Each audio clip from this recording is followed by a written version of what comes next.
musyafahah. Ya, bacaan itu dipindah secara riwayah.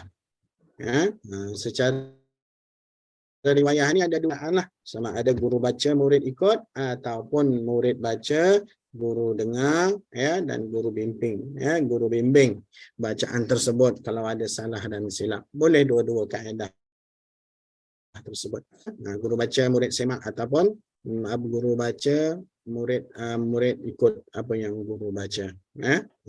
Jadi kalau kaedah sekarang ni lebih kepada murid baca guru semak lah kan, ya, boleh juga, tak ada masalah. Ya, maksudnya tak lari daripada sudut talaki dan musyafahah. Ya, sudut riwayah lah, bahasa mudahnya, ya, riwayah.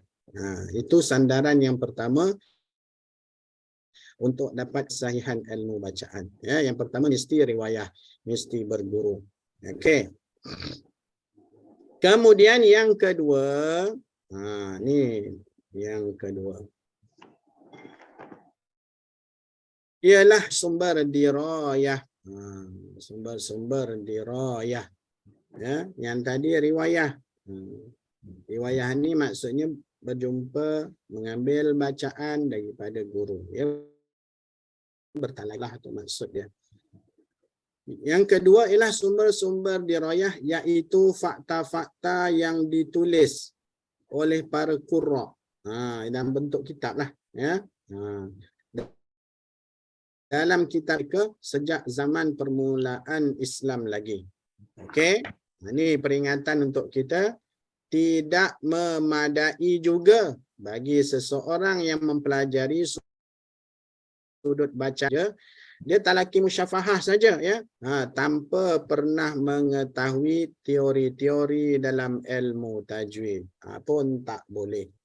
Kalau tanya dia baca panjang betul, mak jaiz betul, ya, wajib betul, cukup 4 harakat, torik syatibi betul semua, tapi bila tanya hukum apa, entah, tak tahu. Ya, taklah menjadi satu kesalahan yang besar, ya, tetapi, ya, kurang lain, ya. Sebab apa? Sebab ilmu tu kena riwayah dan dirayah. Ilmu secara talaki dan musyafahah, dan ilmu secara berfakta. Ya, kena tadah kitab. Kena tadah kitab depan. Ya, yang tadi itu talaki musyafahah tu ambil bacaan dengan guru. Ya, ini teori-teori kitab-kitab yang ulama tulis, ya, kena bertalaki juga di hadapan guru. Macam kita ni lah, ya, walaupun secara maya, tapi kita ambil ilmu secara dirayah, ya. Secara riwayah tu mungkin kita ada kelas-kelas dengan guru, dengan apa tu, okey dah lah tu, ya. Tapi secara berkitab ni, secara dirayah ni, ya, ambil, kita datang hari ni, ya, nak belajar, insya-Allah lah, ya, kita akan kata apa, berkongsi ilmu. Ini kerana barangkali tidak semua perkara ilmu tajwid dapat dicurahkan oleh seseorang syekh apabila mendengar dan memperbetulkan bacaan muridnya semasa proses talaki tersebut. Memanglah, ya, kadang-kadang bila kita guru tak boleh sebut semua hukum tajwid kat situ. Hanya hukum-hukum yang berlaku sajalah, ya, pada ketika itu. Pada kita baca tu apa hukum yang datang, maka pada ketika itulah, ya, ditegurlah ini sekian-sekian. Dia tak boleh nak tegur semua. Sebab itu kita kena mengaji ilmu secara dirayah, ilmu secara berkitab ni, ya, supaya ilmu yang kita dapat tu, teori yang kita dapat itu lengkap, ya, sempurna. Penting, ya. Dan kita tak belajar tebuk-tebuk lah satu-satu, daripada satu bab ke satu bab sampai selesai. Jadi kalau kita talaki musyafahah, guru tak boleh tegur semua. Penting kena dirayah. Biasanya seorang syekh, ya, akan meminta muridnya menghafaz atau mempelajari satu atau beberapa buku untuk memperlengkapkan murid di sudut ilmu tajwid dan qiraat, ya. Sebab tu, ya, dalam ilmu dirayah ni, ya, paling tak ada, ya, Tuhfatul Atfal dan Muqaddimah Zariyah tu kita belajar, ya. Kita khatam belajar. Ya, lagi baik hafal lah. Lagi baik hafal. Sudah dah ni. Siapa dah belajar dah Tuhfatul Atfal dengan Muqaddimah Jazariyah? Dah ada yang belajar? Dah ada kan? InsyaAllah lah. Ya. Ada setengah. Nah, tapi yang sebaiknya kalau ada anak kalau sah, ya, kalau macam di madrasah ayah saya tu, ya, pelajar-pelajar ni memang diwajibkan hafal. Tak apalah, macam kita ni masa tak berapa ada ni, mengaji dan fahamkan sajalah, ya. Tapi antara ilmu tajwid, ya, yang perlu kita ada dalam ilmu dirayah ini iaitu Muqaddimah Jazariyah dan Tuhfatul Atfal. Kalau dapat hafal tu lagi baguslah, ya. Itu satu kelebihan. Banyak menghafal tu lagi banyak kemuliaan dia akan dapat, ya. Hafal Tuhfatul Atfal, dia punya apa? Dia punya matan dia, ya. Dia punya apa, Muqaddimah Jazariyah, ya, hafal dia punya matan dia. Tapi kalau tak hafal tak apa, mengajilah, ya. Mana dua matan ni kena mengaji. Sebab itu sekurang-kurang asas, ya, yang ada, ya, bagi seorang pembaca Quran ataupun bagi seorang ilmu Quran, dia kena mengaji dua kitab ni, ya. Tak banyak, ya, perbahasan asas, ya, perbahasan asas dalam ilmu tajwid, ya, izhar, ikhfa, idgham, mad dan sebagainya, makhraj dan sifat, ya, tebal, nipis, semua terdapat dalam, ya, dua matan bila kita belajar, ya, Tuhfatul Atfal dan Muqaddimah Jazariyah. Okey, tapi kalau tak hafal pun mengaji sajalah, ya. Mengaji kita, yang penting belajar. Okey, jadi dua ilmu yang disebut, ya, yang disebut oleh Dr. Surur ini, ya, ataupun disebut oleh Syekh, ya, guru-guru yang terdahulu, ya, untuk kita mahir dalam ilmu tajwid, dapat kesempurnaan, kesahihan dalam ilmu tajwid ini, iaitu tak dapat tidak melalui dua sumber, ya. Tak boleh kita ambil salah satu, kena kesai dua-dua, ya, iaitulah sumber riwayat, iaitu secara riwayah talaki dan musyafahah, dan secara dirayah, iaitu ilmu secara berkitab, ya, belajar. Dan dua ini mesti berguru, ya, mesti secara berguru. Tak boleh kita belajar apa masing-masing, tak boleh, ya. Okey. Baik, seseorang yang telah, ni orang yang ada ijazah sanad kan, ya, yang dah khatam, dah ada ijazah, dah ada sanad, apa status dekat sini, ya. Dah lama dah, ya. Bagi seseorang yang telah pun memperolehi ijazah dan sanad, ya, bacaan, sanad bacaan yang berkesinambungan hingga kepada Rasulullah. Kita tengok kan, ya, sanadnya, dia ada gurunya sampai kepada Rasulullah, ada keizinan, ya, syahadah, ya, sijil ada, sampai ni ustaz sanad saya dah khatam, ya, qiraat sekian-sekian, ya. Bacaan yang berkesinambungan hingga kepada Rasulullah SAW, tetapi ada tetapi pula kat sini, ya, didapati dia mengamalkan sesuatu yang tidak bertepatan. Maksudnya dia tak kuasa dalam bacaan tu, ya. Mungkin dia kadang-kadang kena faham, ya, kadang-kadang Syekh bagi sanad tu untuk supaya kita mengaji lagi, ya, kita belajar lagi, ya. Tapi kadang-kadang kita tak sempat, kita terus, ya, terus viralkan. Jadi orang, tapi bila kita baca Quran, macam mana ni, ya, dah ada sanad tapi panjang pendek, maharat sifat pun masih lagi. Tapi kena ingat, guru-guru yang tak lain tak bukan supaya kita rasa ibrah, seronok untuk belajar lagi, ya, belajar lagi ilmu Al-Quran, ya. Itu sebagai tanda kita khatam, bukan khatam dah cukup ilmu, tak, tapi khatam untuk lagi, ya, upgrade lagi ilmu kita dalam ilmu bacaan Quran. Ya, tetapi dia tidak mengamalkan sesuatu yang tidak bertepatan dengan apa yang telah dinyatakan dan disepakati oleh para qurra dalam kitab ke, sama ada pada bacaan atau pada fahaman, maka maka apa? Maka ijazah dan sanad itu yang dia dapat itu tidak boleh dijadikan hujah, ya. Maksudnya tak ada makna lah, ya. Okey. Jadi maksudnya bila kita dah ada sanad, itu tanggungjawab kita, ya. Tanggungjawab kita. Jadi kata apa, jangan mudah-mudahlah, ya. Bermaksudnya bermudah-mudah ini, ya, ibaratnya bila kita belajar tu kena ambil berat semua, ya, kena minta dengan Allah, ya Allah, minta aku kefasihan ilmu bacaan Quran, minta aku kefahaman, ya. Bila dah dapat sanad ijazah ni, tanggungjawab dia berat. Kita akan bertanggungjawab dengan apa yang kita baca tu. Kata petah lagi kita bagi sanad dekat orang, kita bagi dekat orang, ya. Tetapi orang yang kita bagi itu, ya, kata apa, bacaannya masih kurang lagi, ya. Jadi kita kena nasihatkan dia, kena belajar lagi, belajar lagi, jangan putus. Apa yang ini sebagai yang kata apa, tanda habis belajar dengan aku, bukan tanda habis ilmu, tanda habis belajar, ya. Supaya belajar cari guru lain lagi, sampailah kata dia faham betul-betul konsep ilmu bacaan Al-Quran. Jadi orang yang bacaan Qurannya tidak bertepatan, maksudnya masih ada kelompongan, kelonggaran, maka ijazah dan sanad tu tak boleh dijadikan hujah, ya, dalam membenarkan pendapat beliau, tak boleh, ya.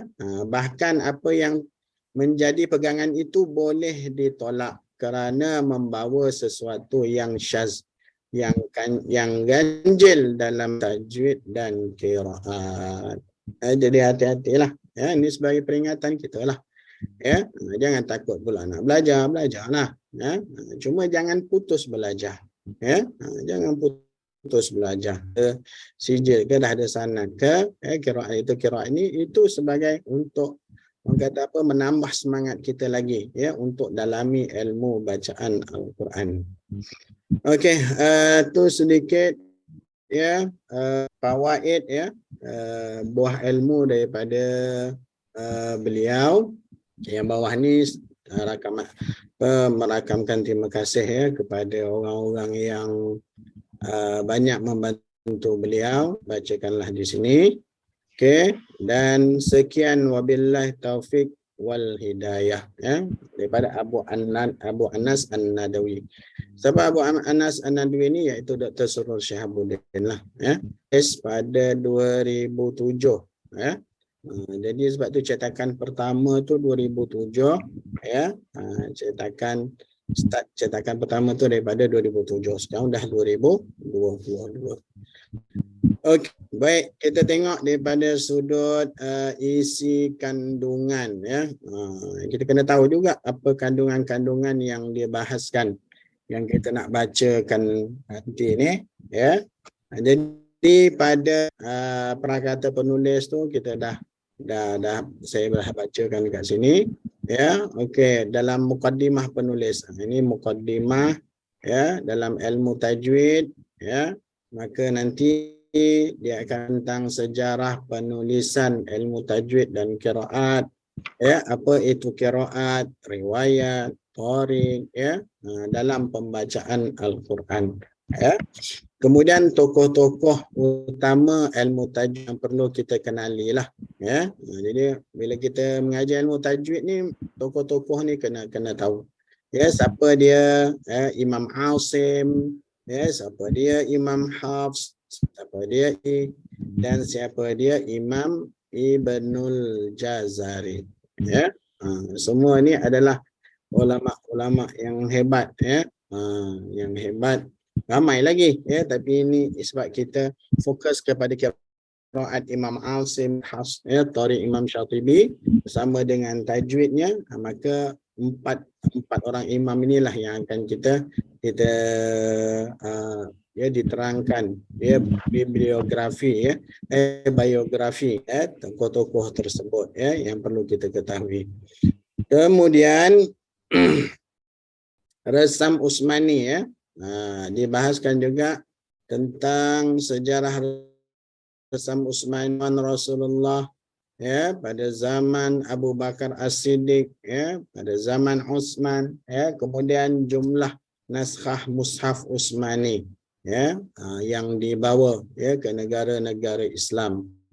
Kemudian ya keistimewaan ataupun tanda-tanda ya Resam Utsmani. Kemudian pendapat ulama ya, kemudian ketetapan pertubuhan Islam masa kini tentang murni, kemudian Al-Quran yang dicetak ya menepati kaedah Resam Utsmani. Ini yang terdapat dalam muqaddimah ataupun pengenalan awal ya dalam kitab beliau ya sebelum masuk pelajaran ilmu tajwid.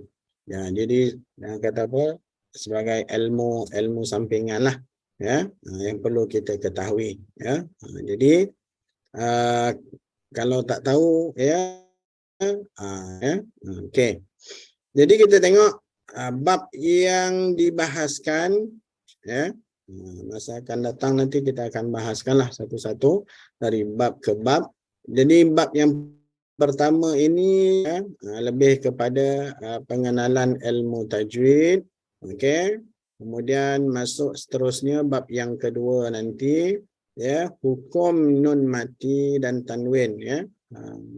Dalam ilmu tajwid ni bahaskan tentang hukum-hukum tajwid, dalil-dalil mempraktikkan tajwid dalam pembacaan, faedah mempelajari tahap-tahap ya ataupun maratibul Quran, kemudian azah dan basmalah ya di antara surah dan di antara dua surah ya juga dibahaskan. Itu bab yang pertama. Kemudian pada bab yang kedua membicarakan secara khusus tentang nun mati dan tanwin ya, hukum nun sakinah dan tanwin, pengertian dia, perbezaan, persamaan dan hukum-hukum yang lahir daripada nun sakinah dan tanwin ya seperti izhar halqi, dhamma al-gunnah, dham bila gunnah ya, izhar mutlak, iqlab, ikhfa hakiki. Ini secara umum, secara detail nanti kita akan bacakan ya. Kita akan tengok, kita akan bahaskan. Nak cerita ini yang akan dia yang penulis cuba bahaskan pada bab yang kedua.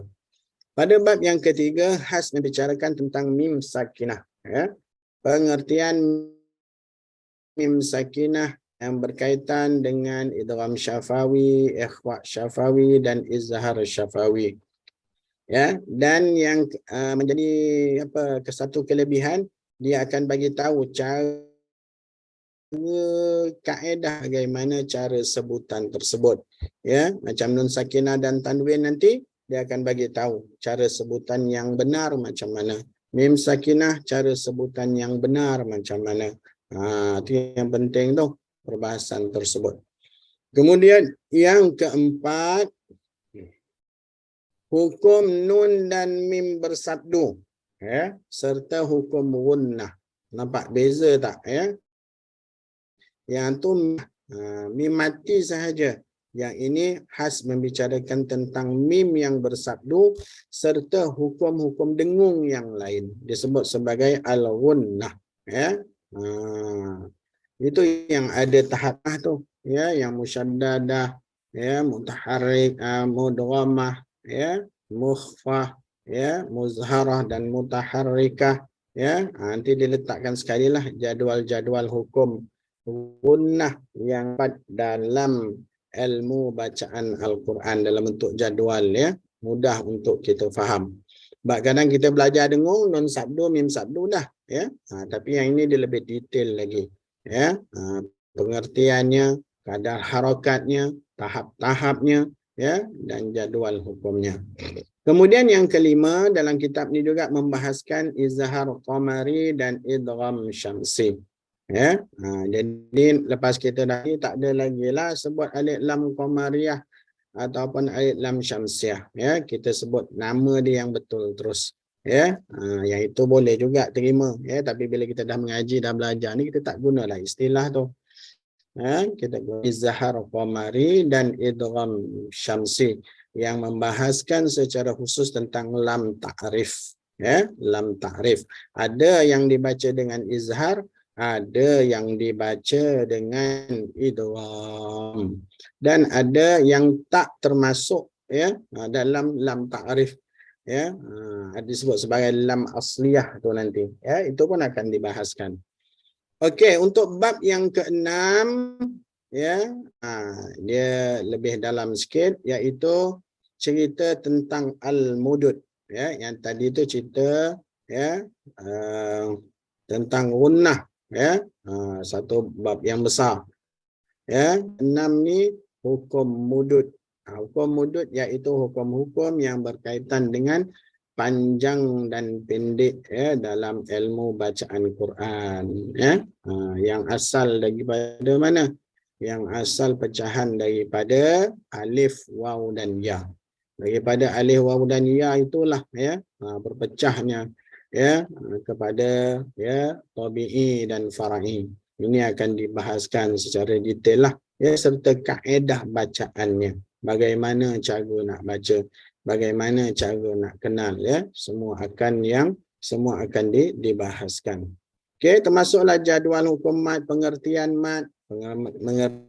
mat asli, kadar dia, keadaan mat asli, kemudian mat asli yang berlaku pada keadaan wasal dan waqaf, mat asli, betul, ada yang mat asli mutlak, ya, mat asli bekas, ya, pada al-muqatta'ah, ya, di permulaan surah-surah pun sebagai mat asli harfi. Ini perbahasan ni lah mula nak kata apa, kita dah mula nak pening ni, ya.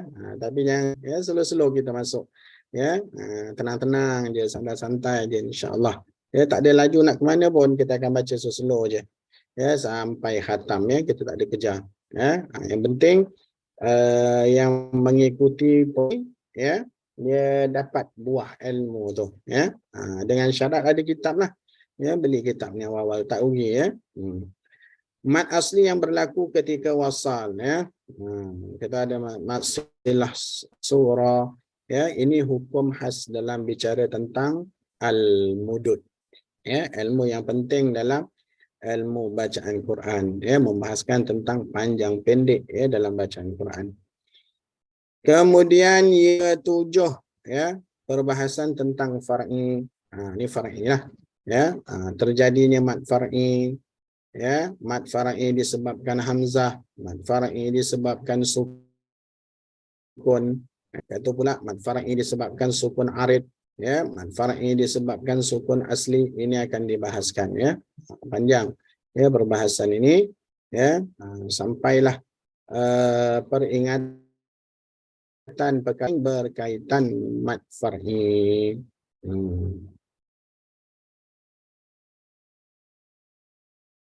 Okey, ya, itu bab yang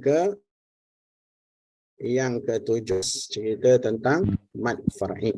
Okey, yang ke-8, barulah masuk makhraj, ya.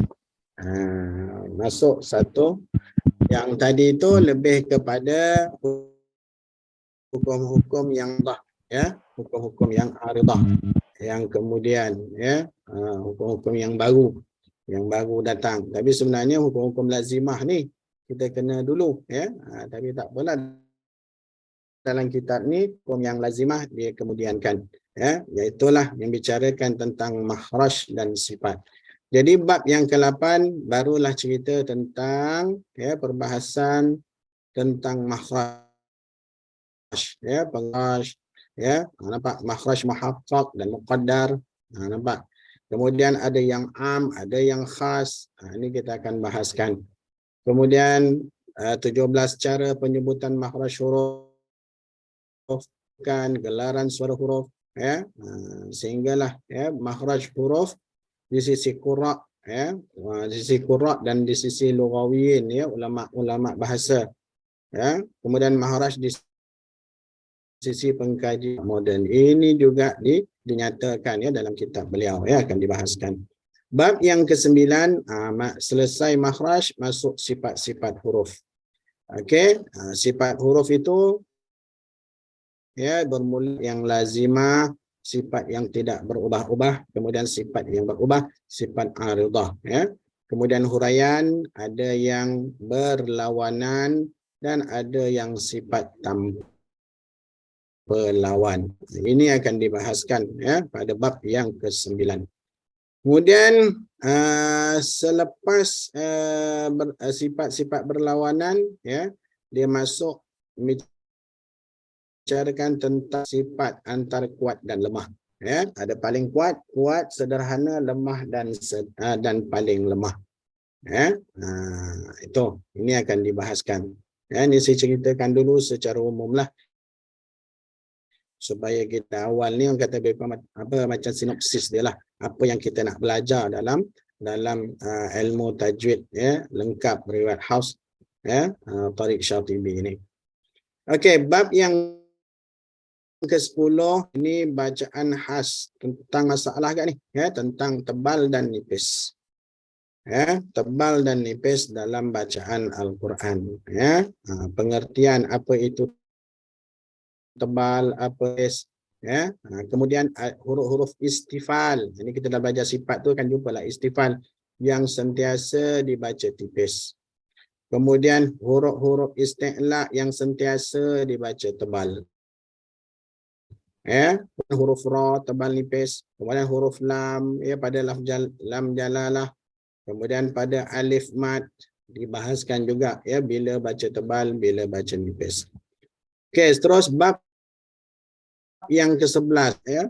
Banyak bab ni. Bab yang ke-11 dalam kitab ni bicarakan tentang pembahagian idgham ya, pembahagian idgham kepada mutamathilain, mutaqaribain, ya. Antara bab yang penting, yang kata apa, selalu kata apa, yang memeningkan kepala ya. Kadang-kadang tertukar-tukar, kadang terkeliru. Dah belajar nanti masuk bab 11 ni, insya-Allah lah, tak ada dah keliru nanti, sebab diterangkan secara jadual nanti, memudahkan untuk kita ya. Dijelaskan ta'rif mutamatsilain, mutaqaribain, mutajanisain.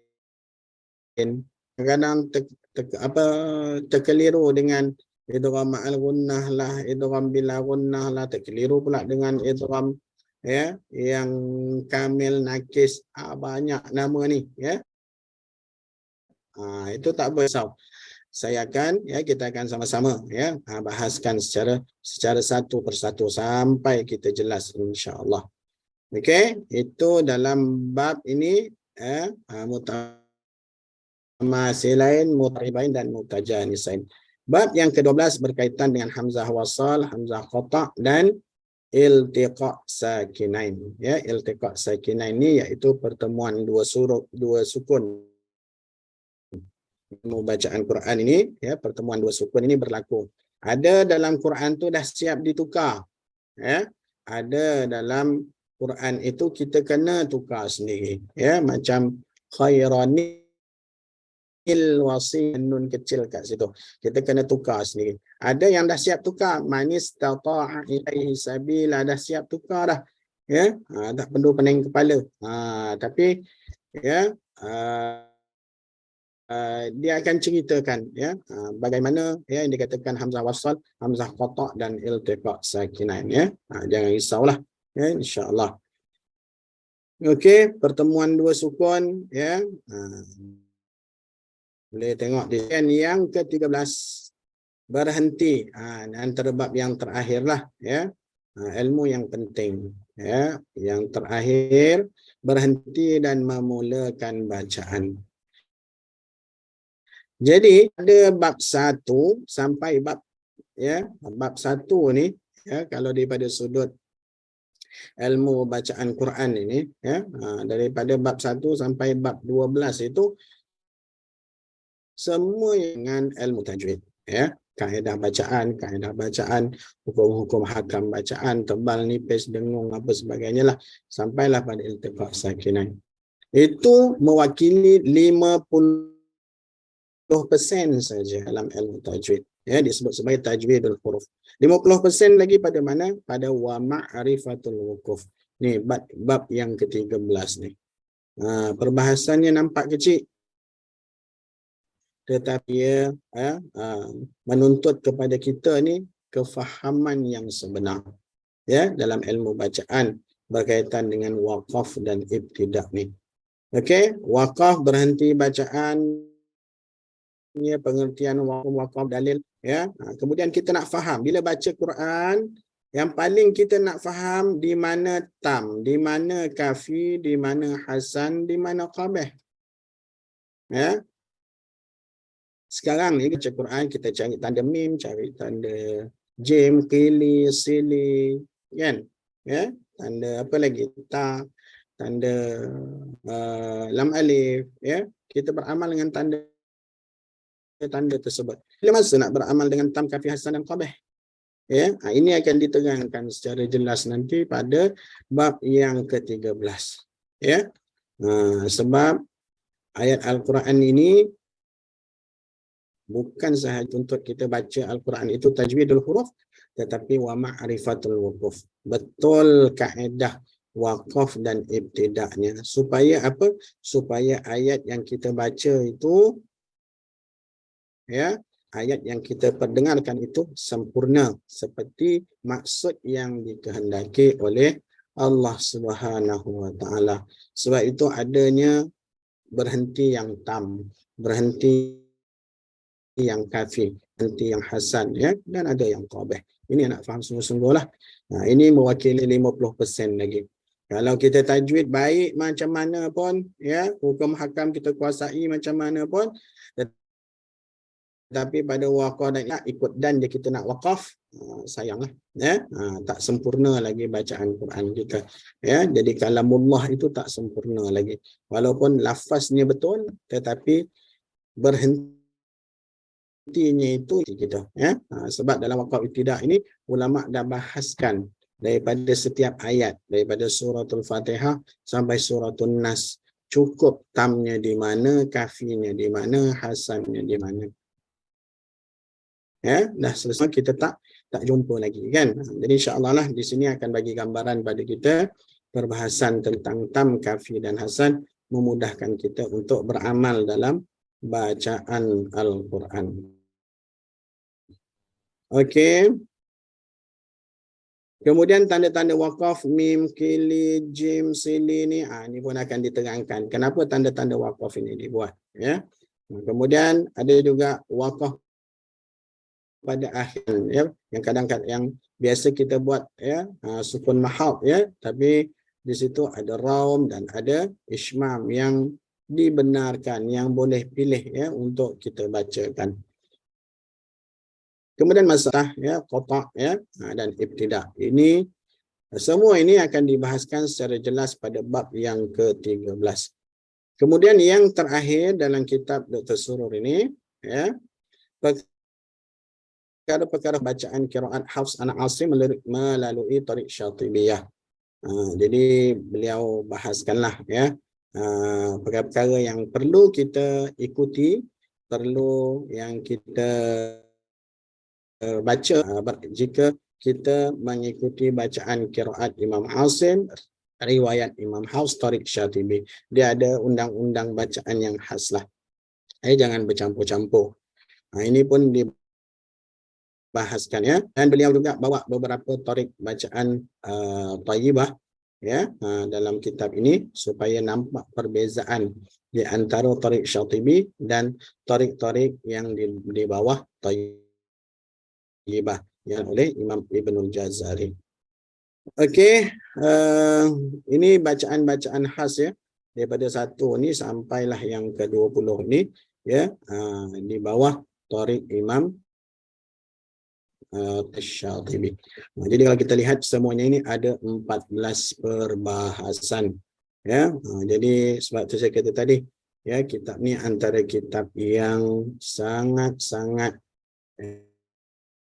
ya, digalakkanlah, ya, untuk dimiliki dan mengaji, ya, dan dibaca mengaji. Sebab saya kebetulan ya mengaji kitab ni harfan biharfin, daripada kulit ke kulit. Jadi kita merasai ya kata apa manisnya mengaji kitab ni, dan banyak fawaid, faedah ya sebagai kita untuk lebih ke depan ataupun mahir dalam ilmu bacaan Quran daripada sudut riwayahnya dan juga daripada sudut dirayahnya, insya-Allah ya.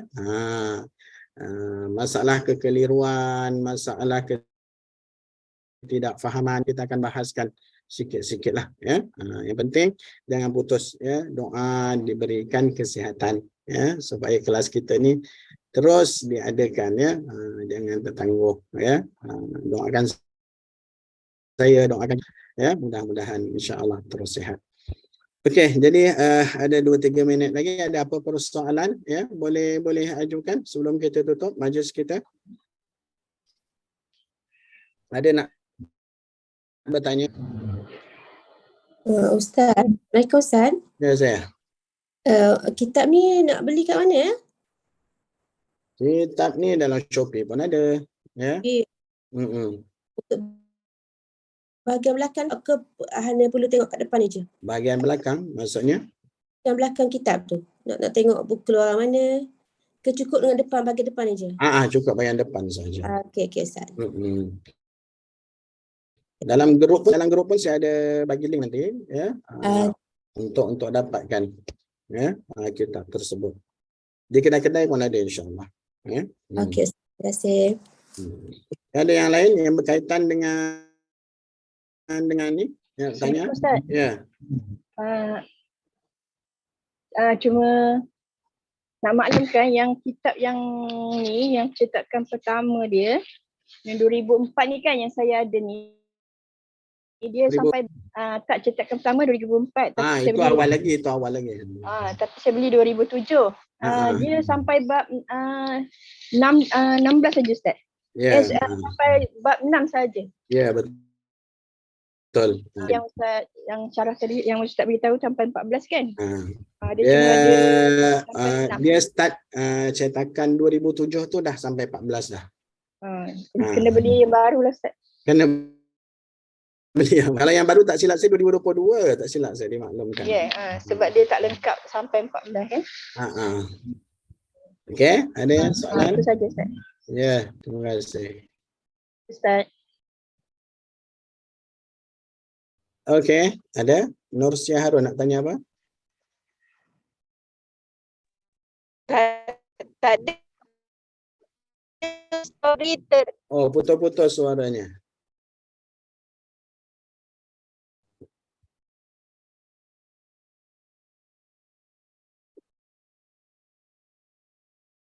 Edisi terbaru 2022. Ya, terima kasih Kak Ros.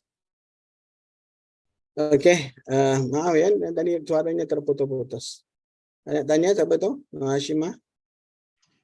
Assalamualaikum Ustaz. Saya nak tanya Ustaz, dalam tadi senarai tadi tu ada tentang wakaf. Saya pernah dengar ada orang kata ada wakaf Jibril tu. Apa maksud dia Ustaznya? Wakaf Jibril tu wakaf disebut juga sebagai wakaf nabawi lah. Ya, wakaf yang ataupun wakaf Nabi ya, di mana Nabi memberhenti bacaan tempat Jibril memberhentikan bacaan di situ. Lebih kurang dalam 20 tempat lah dalam Quran. Lebih kurang dalam 20 tempat. Itu pun dibahaskan dalam ilmu tajwid ni pun diceritakan nanti. InsyaAllah sampai nanti ya perbahasannya. Terima kasih Ustaz. Ya. Ustaz ada rekod tak kelas untuk yang kemudian-kemudian? Okey, untuk rekod ni sebenarnya admin RH QC yang akan uruskan ya.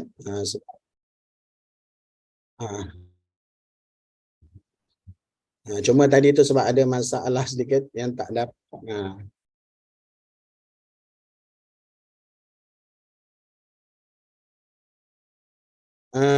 Ya, tak apalah.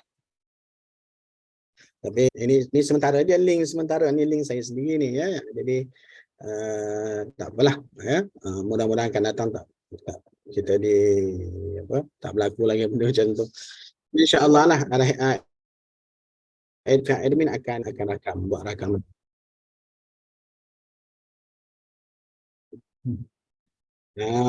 Betul tak? Sebab kata apa, benda bukan dirancang. Ya, jadi kalau ada tu, kita faham lah nak kena hack tu. Okey, itu saja pertemuan kita. Terima kasih semua ya, alhamdulillah atas kehadiran untuk pertemuan pertama ni sebagai yang kata mukadimah dan penjelasan awal. Dan pada akan masuklah ya perbahasan ya dalam ilmu tajwid insya-Allah. Ya, apapun cuba dapatkan ya buku ini ya, insya-Allah banyak manfaatnya dan mudah-mudahan bertemu lagi dan sesudahi dengan kalimah yang mulia wabillahi taufik wal hidayah. Wassalamualaikum warahmatullahi taala wabarakatuh. Kita jumpa lagi. Waalaikumsalam Ustaz. Terima kasih. Terima kasih Ustaz. Jazakallahu khairan katsiran ya Ustaz. Terima kasih banyak. Assalamualaikum.